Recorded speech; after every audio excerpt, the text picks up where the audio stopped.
A colleague gave me a ride home. One offhand sentence. That's all it took to unravel 12 years of marriage. But the worst part wasn't what my wife was doing behind my back. It was what a doctor told me 3 weeks later. My name is Edwin Hollins. I'm 42 years old. I run operations for a mid-sized restaurant chain based out of Charlotte, North Carolina. 7 locations, 40-plus staff, enough moving parts to keep my brain occupied from 6 in the morning until well past dinner. Ella is 39, works in marketing for a regional healthcare company downtown. We have a daughter named Mia, 9 years old, sharp as a tack and full of energy. Our life, on paper, looks solid.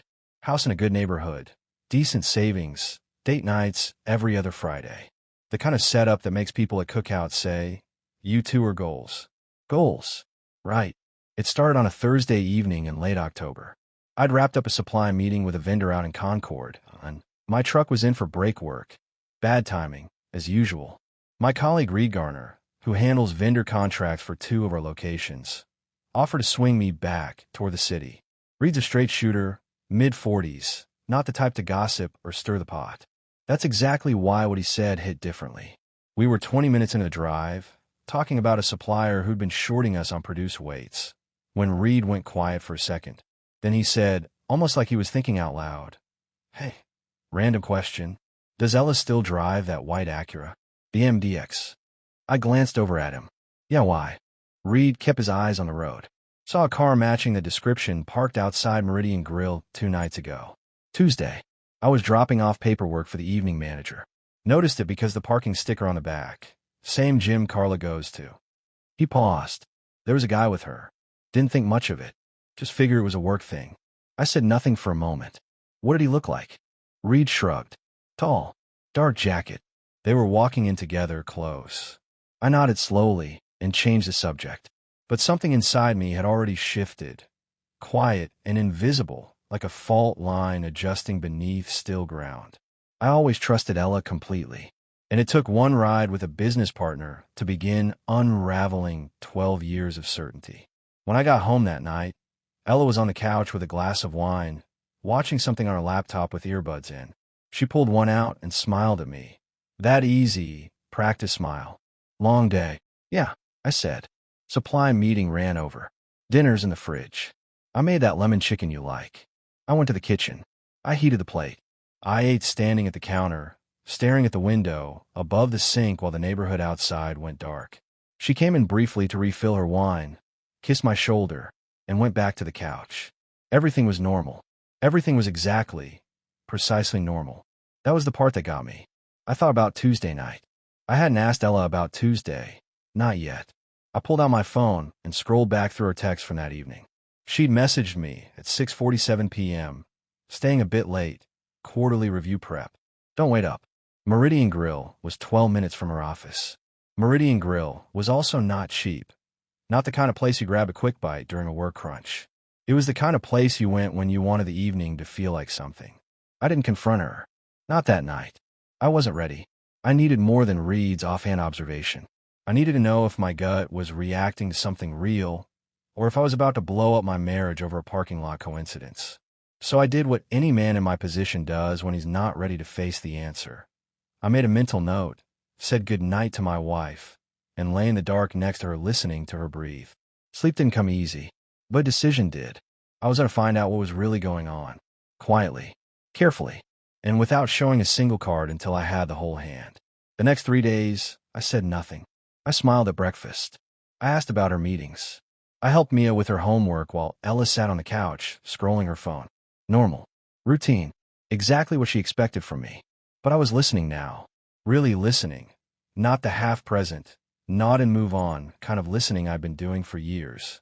I mean the kind where you catch the half-second pause before an answer.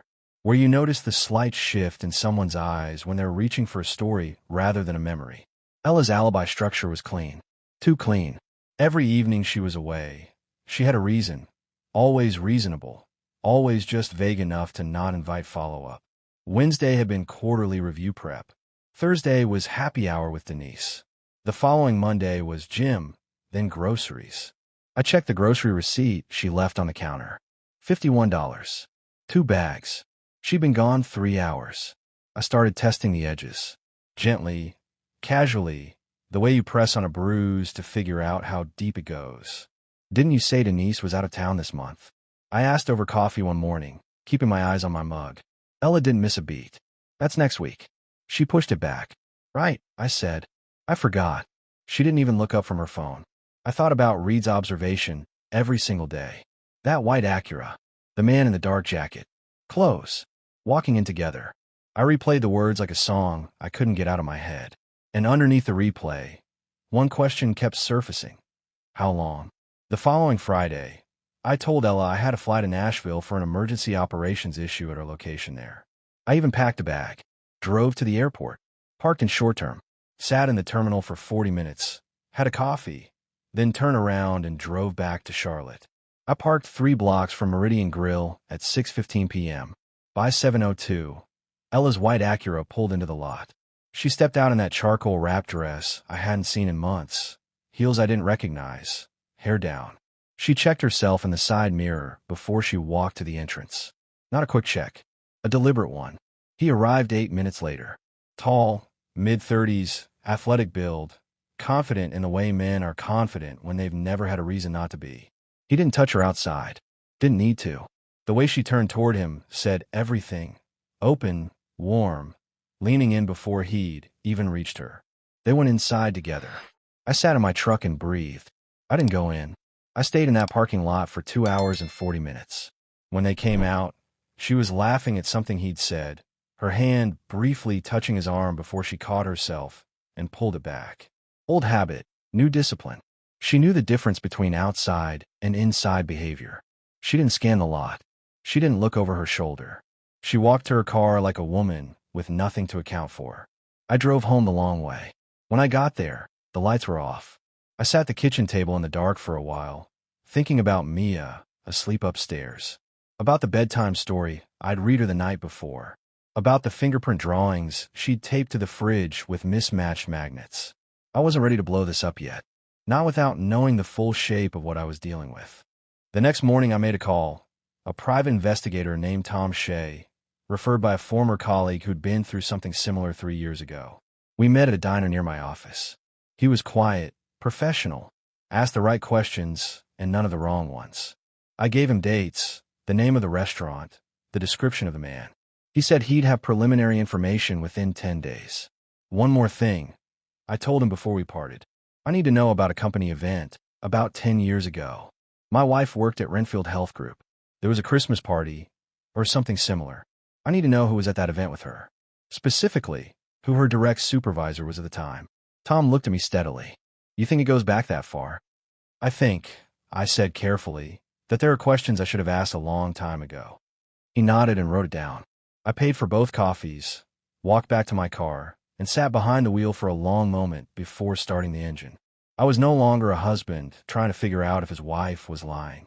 I was a man building a case, and I intended to build it right. Tom Shea called me 9 days later, not with a report, with a request to meet in person.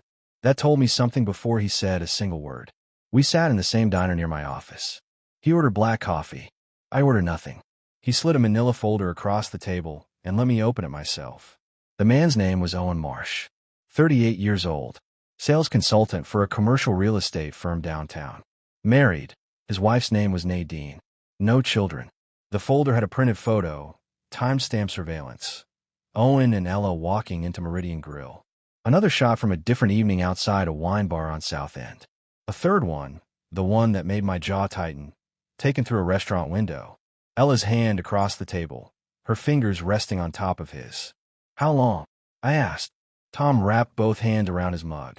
Based on what I could establish, at least 7 months. Possibly longer. They're careful, but not invisible.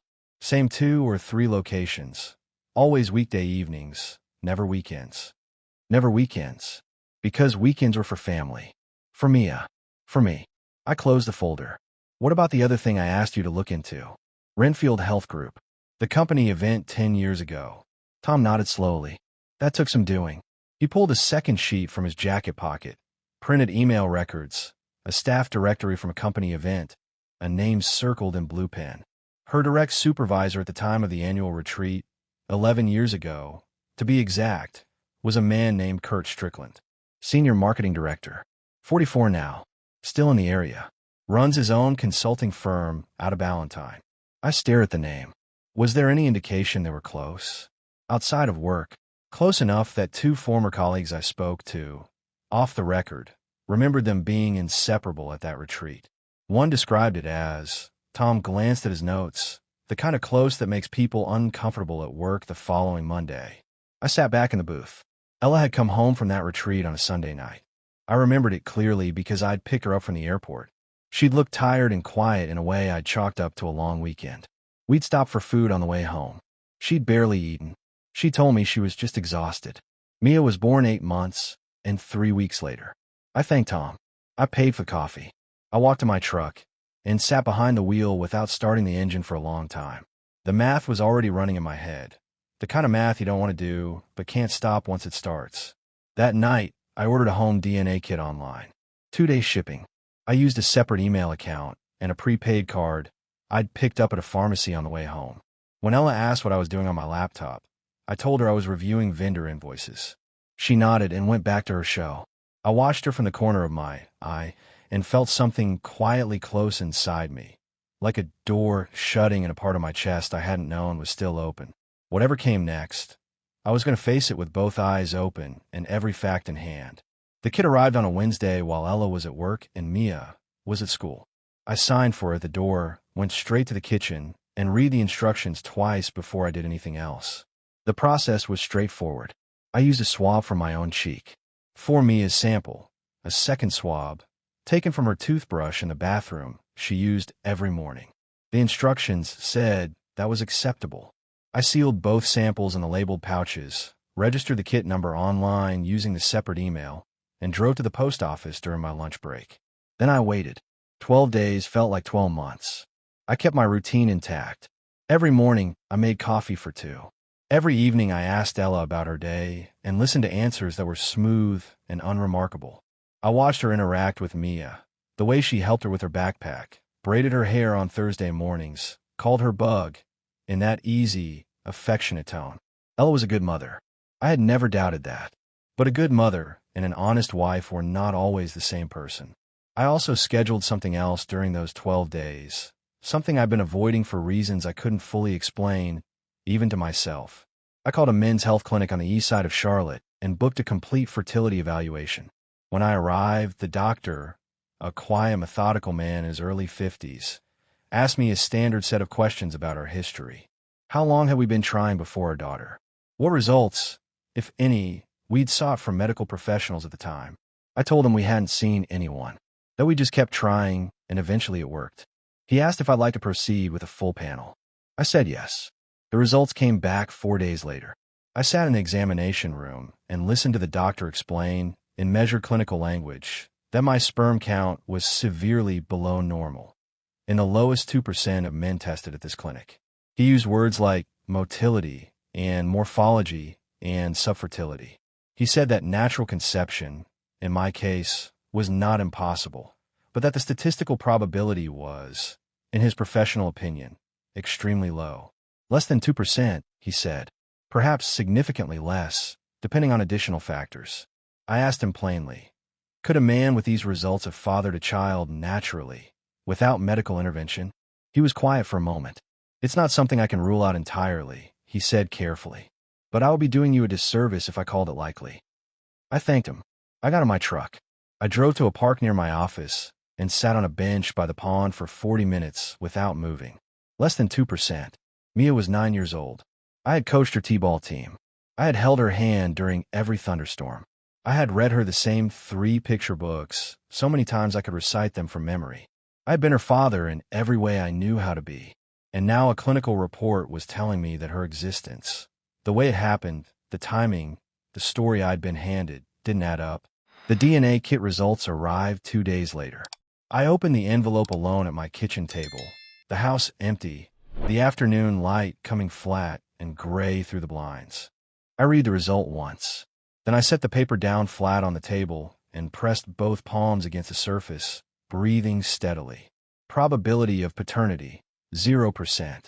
I stood up, walked to the garage, picked up a ceramic planter that had been sitting on the workbench since last spring, The one Ella had bought and never used, and hurled it against the concrete wall. It shattered into a dozen pieces. I stood there looking at the fragments on the floor, chest heaving, fists clenched. Then I bent down, picked up every piece, dropped them in the trash, and went back inside. I sat at the kitchen table again. I looked at Mia's drawing on the fridge. Her name written in purple crayon in the bottom right corner, letters still a little uneven. I picked up my phone and called Daniel Mercer. "I need to meet," I said when he answered. "Soon. I have everything." I didn't tell anyone what I'd found. Not yet.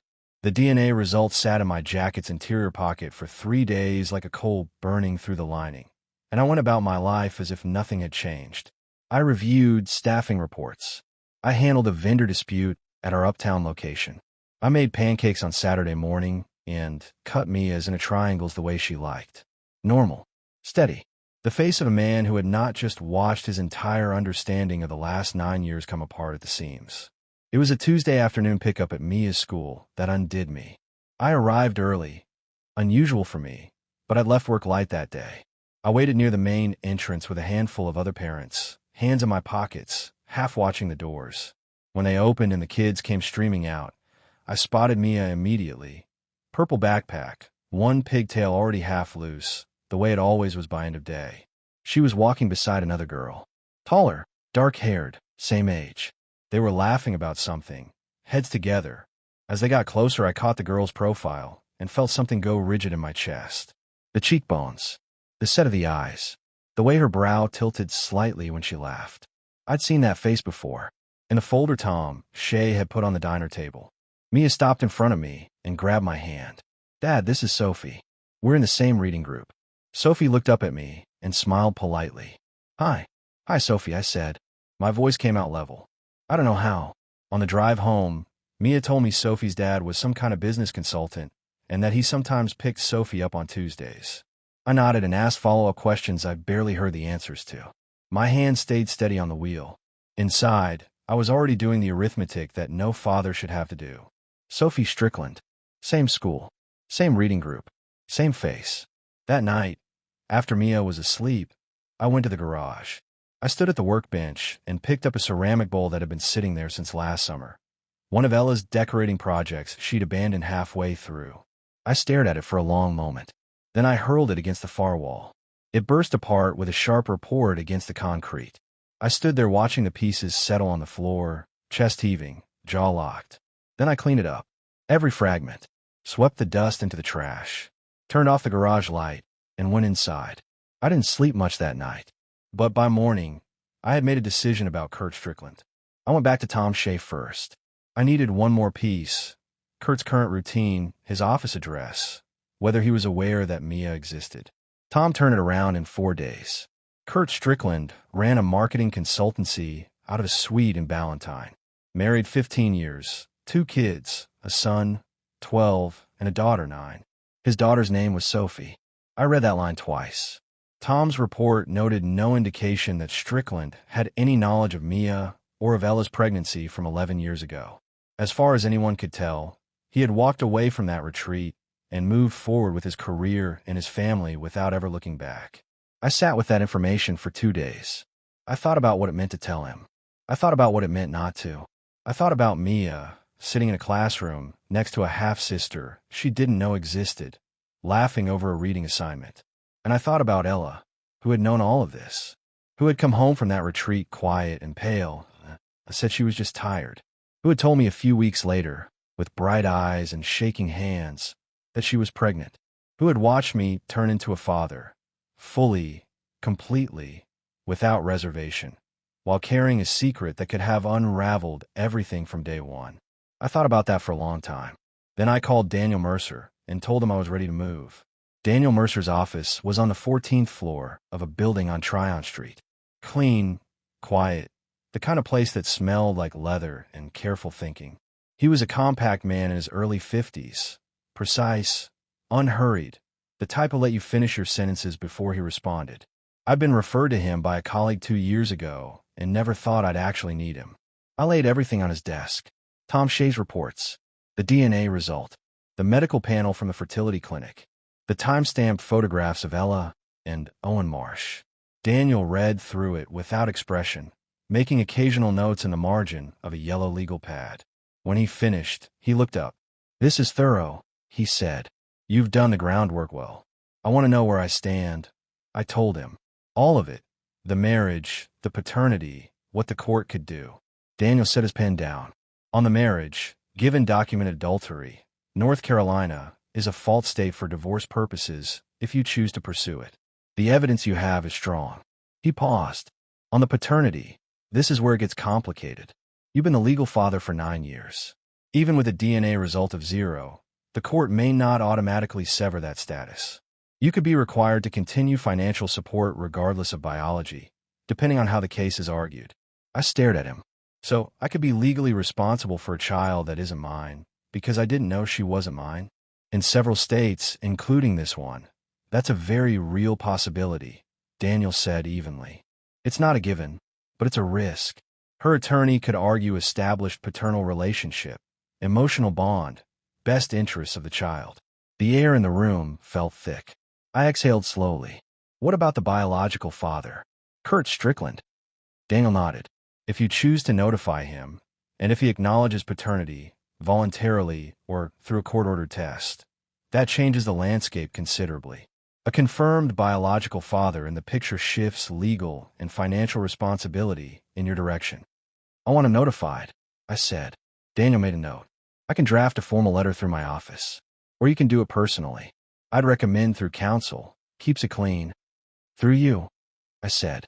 Keep it clean. He nodded. We spent another hour going through the specifics. Asset division, the house, joint accounts, the timeline for filing. When I stood to leave, Daniel extended his hand. One more thing, I said before shaking it. Her attorney is going to argue that I knew, or should have known, that there were fertility questions and that I tacitly accepted the situation. Daniel's expression didn't shift. I've heard that argument before. We'll be ready for it. You have the medical records. You have the documentation that you never underwent any evaluation prior to the pregnancy. That's not tacit acceptance. That's a husband who trusted his wife. A husband who trusted his wife. I shook his hand and left. On the drive home, I took the long route, through the older neighborhoods where the oak trees still had their leaves. I thought about Mia. I thought about what I was going to do about the fact that I loved her completely, without qualification, and also could not stay inside the lie that had built her place in my life. The two things didn't cancel each other out, but they couldn't coexist forever, either. I had to choose what kind of man I was going to be on the other side of this, and I already knew the answer. I chose a Friday evening, not because it was dramatic, not because I wanted a scene, but because Mia had a sleepover at her friend's house, and I needed the house empty of everything that mattered before I opened the door to what was coming. I spent that afternoon methodically. I pulled Ella's clothes from the closet, dresses, blouses, the shoes lined up on the lower rack, and packed them into 2 large suitcases. Not recklessly, not with anger driving my hands. Deliberately. Folded where folding made sense, stacked where it didn't. I left her jewelry in the bathroom drawer because some of it had been her grandmother's, and I wasn't going to be the kind of man who used sentiment as a weapon. I pulled her toiletries from the cabinet under the sink and set them in a tote bag beside the suitcases. I left her side of the closet open and bare. Then I sat down at the kitchen table with a glass of water and waited. She walked in at 6:42 p.m. I heard the garage door, heard her keys hit the bowl by the door, heard the familiar rhythm of her heels on the tile. She came into the kitchen already talking, something about traffic on the interstate, and stopped mid-sentence when she saw the suitcases standing by the hallway entrance. The color shifted in her face. Just slightly. Just enough. "What is this?" she asked. "Sit down, Ella," I said. She didn't sit. She stayed where she was, one hand still holding her bag strap, eyes moving between me and the luggage. "Edwin, what is going on?" I set 3 items on the table in front of me. Tom Shea's photo report, the DNA result, the medical panel from the clinic. I placed them in a row, evenly spaced, and looked up at her. "Oh, Marsh," I said. 7 months that I know of. Probably longer. She opened her mouth. I held up one hand. The DNA result. I continued, keeping my voice level and steady. "Mia is not my biological daughter. Probability of paternity, 0. Something moved through her expression. Not guilt, not grief. Something more complicated and harder to name. She set her bag down slowly on the counter. In the medical report, I finished. My fertility numbers. Less than 2% probability of natural conception. Which means you knew, or should have known, that there was a serious question about Mia's parentage. And you said nothing. For 9 years. The silence between us had weight to it. She stood very still. Then she said, quietly, you stopped being present. You were always at work, always managing someone else's problem. I was invisible in this marriage long before Owen. That's not a confession, I said. That's a deflection. Try again. Her jaw tightened. You want me to apologize for surviving a marriage where I felt completely alone. I want you to acknowledge, I said evenly, that you came home from a corporate retreat 11 years ago, knowing you might be pregnant by your supervisor, and you let me raise that child for 9 years without ever telling me the truth. That's not loneliness, Ella. That's a choice. A deliberate, sustained choice. She looked away. A muscle in her jaw moved. And while you were processing your loneliness, I added, you were apparently finding time to see Owen Marsh on Tuesday evenings. Meridian Grill. The wine bar on South End. Any of that ring a bell? She looked back at me then. Her eyes were dry. That told me something. You had me followed. I had the truth followed, I said. It led me to you. She pulled out the chair across from me and sat. She folded her hands on the table. When she spoke again, her voice was controlled, measured in a way that told me she'd thought about this conversation, at least in some version, before tonight. So what now? You throw me out and play the victim? I'm not playing anything, I replied. I'm ending a marriage that was built on a foundation you hollowed out before it was even finished. You're leaving tonight. The suitcases are packed. I left your grandmother's jewelry. It's in the bathroom drawer. You can't just. I already spoke with Daniel Mercer, I said. Papers are being prepared. Fault-based, adultery documented. You'll hear from his office early next week. I paused. I also want you to know that Kurt Strickland has been notified. Through my attorney. He'll be receiving a formal letter and a copy of the DNA result. That landed. She went very still for the first time since she'd walked in. The controlled composure she'd been maintaining shifted. Not into tears, but into something colder. Something that looked like calculation interrupted. You had no right, she said low and tight. He has a daughter in Mia's class. I replied. He has the right to know. And frankly, so does his wife. She stood up. She grabbed her bag from the counter. She looked at the suitcases, then back at me. And for a moment I thought she might say something. Something real. Something that acknowledged the actual shape of what she'd done. But she didn't. She picked up one suitcase handle, left the second one, and walked toward the door. She paused with her hand on the frame. Without turning around, she said, You were never going to be enough, Edwin. I looked at her back. Maybe not, I said, but I was always honest. There's a difference. The door closed behind her. I sat at the kitchen table for a long time after that. The house was quiet in a way it hadn't been in years. Not the quiet of a family winding down for the night, but the quiet of a space that had finally stopped pretending. I picked up my phone and texted Mia. Sleep well, bug. See you tomorrow. Her response came back in under a minute. A string of emojis and a hand-drawn heart photographed with her friend's tablet. I set the phone down. I breathed. And for the first time in weeks, the air in the room felt like it belonged to me. The weekend passed quietly. I picked Mia up from her sleepover Saturday morning, made her favorite breakfast, scrambled eggs and toast with the crust cut off, and spent the afternoon at the park throwing a frisbee until my arm ached. She didn't ask where her mother was. Kids carry more awareness than we give them credit for, and Mia had always been perceptive beyond her years. She'd ask when she was ready.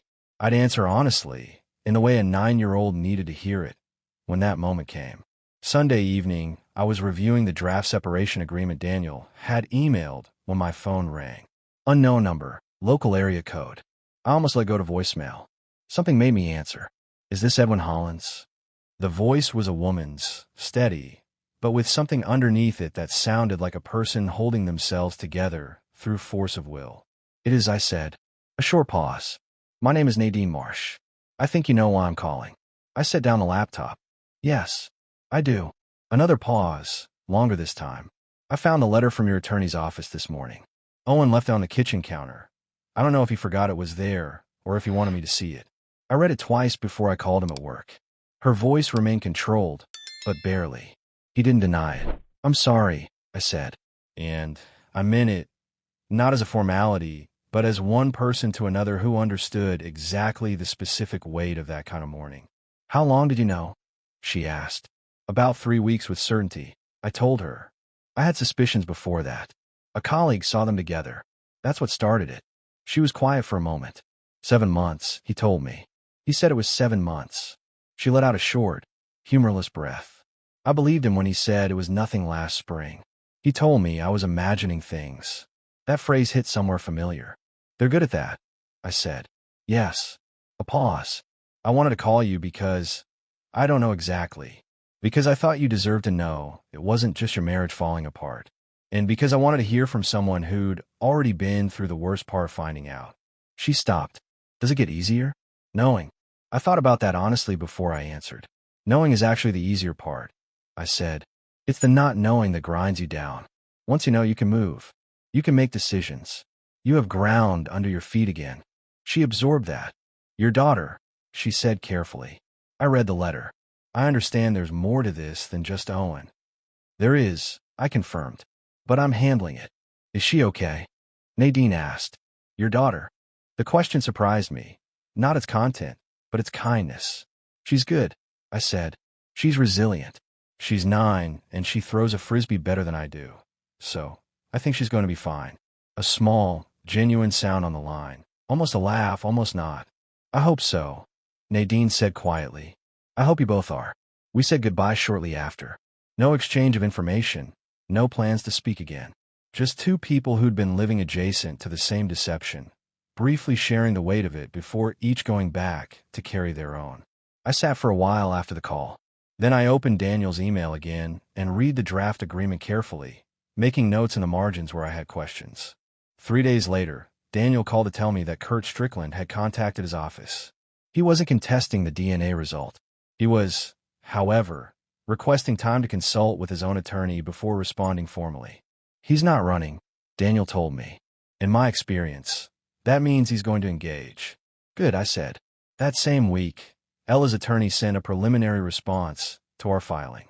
It included, as Daniel had anticipated, the argument that I had tacitly accepted an uncertain paternity situation by never seeking medical evaluation during our years of trying to conceive. It was worded carefully and argued with precision. Daniel called me after he read it. "They're going to push this angle hard," he said. "But your medical records are clean. You went to that clinic on your own initiative, with no prior testing on record. That's not a man who accepted uncertainty. That's a man who trusted his wife." "So we push back," I said. "We push back," Daniel confirmed. "And we win." I trusted him. I had learned recently, in the most expensive way possible, the difference between trust that was earned and trust that was simply assumed. Daniel Mercer had earned his. The divorce proceedings moved the way Daniel had promised, methodically, without shortcuts, and with every document in its proper place. Ella's attorney pushed the tacit acceptance argument for 3 weeks before Daniel dismantled it in a written response that was, in his words, surgical. My medical records showed no prior fertility evaluation at any point during our marriage. No counseling, no clinical referral, no record of any kind that I had ever been informed or invited to question Mia's parentage. A man who had simply trusted his wife and been given no reason to do otherwise. The fault-based adultery filing stood.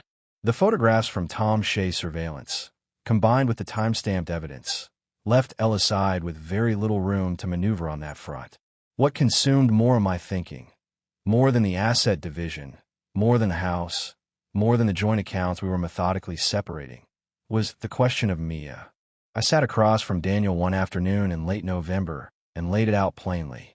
I told him what I decided. He listened without interrupting, which was one of the things I respected most about him. "I'm not going to contest custody," I said. "I'm not going to fight for legal paternity. Mia is not my biological daughter. That is a fact. And the relationship I have with her, everything it was built on, was constructed on a lie I never consented to.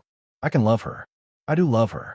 But I cannot build the rest of my life on a foundation that was laid without my knowledge or my consent." Daniel was quiet for a moment. "That's not the decision most men in your position make," he said carefully.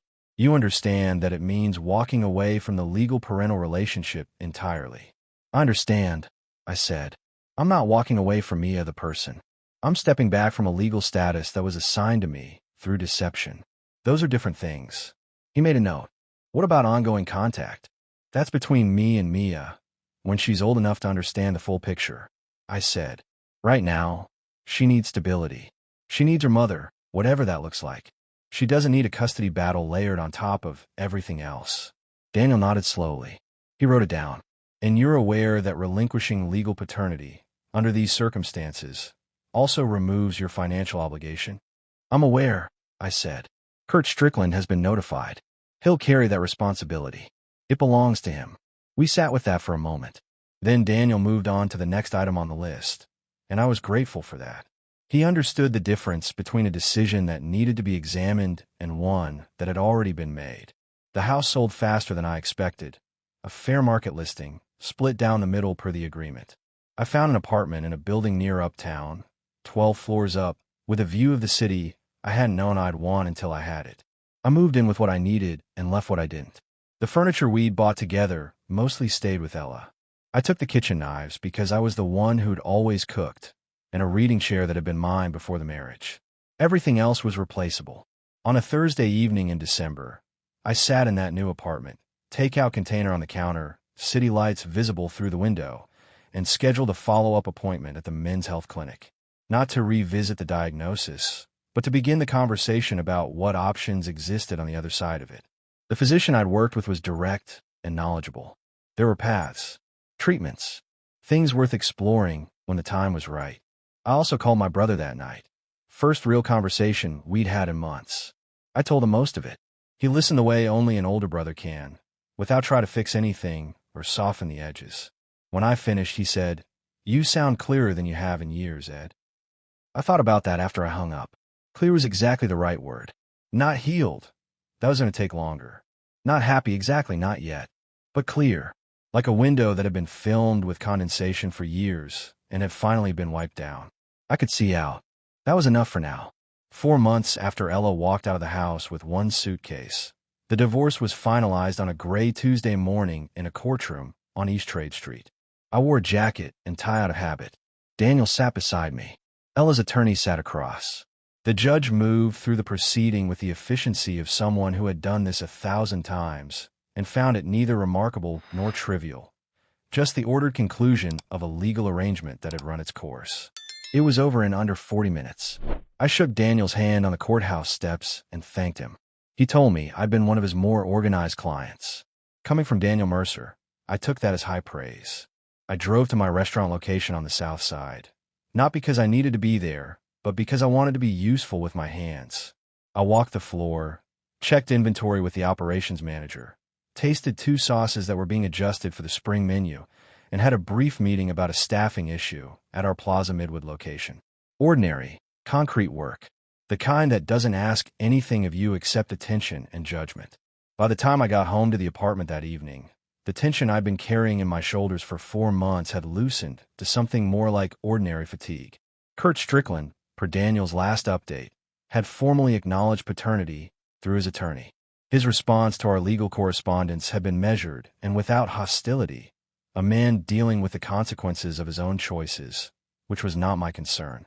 His daughters Sophie and Mia were still in the same class. I didn't know how that was being navigated, and I didn't need to.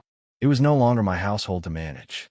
Ella had moved into an apartment near her sister's place in Concord. Owen Marsh, from what Daniel's contacts gathered through the legal community, had not left Nadine. Whether that was reconciliation or inertia was not my business either. What was my business, what I had started to think about with something closer to anticipation than dread, was what came next for me. I went back to the men's health clinic in January. The specialist walked me through a range of treatment options: hormone supplementation, assisted reproductive protocols, a step-by-step approach that wasn't guaranteed, but wasn't without real possibility either. He was honest about the timeline and the probabilities. I respected that. I told him I wanted to explore the options seriously, and we set up a 3-month plan. I also spent a long evening in February writing out, not for anyone else, just for myself, the terms I intended to bring into any future relationship, not as a list of demands, but as the architecture of a life I was building with my eyes fully open this time. At the top of that list, honesty early and without exception.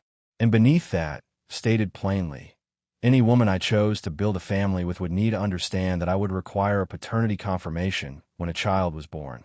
Not from suspicion, not as an accusation, but as a man who had learned, at significant cost, that love without verification in that specific context had nearly erased him. I was not willing to repeat that.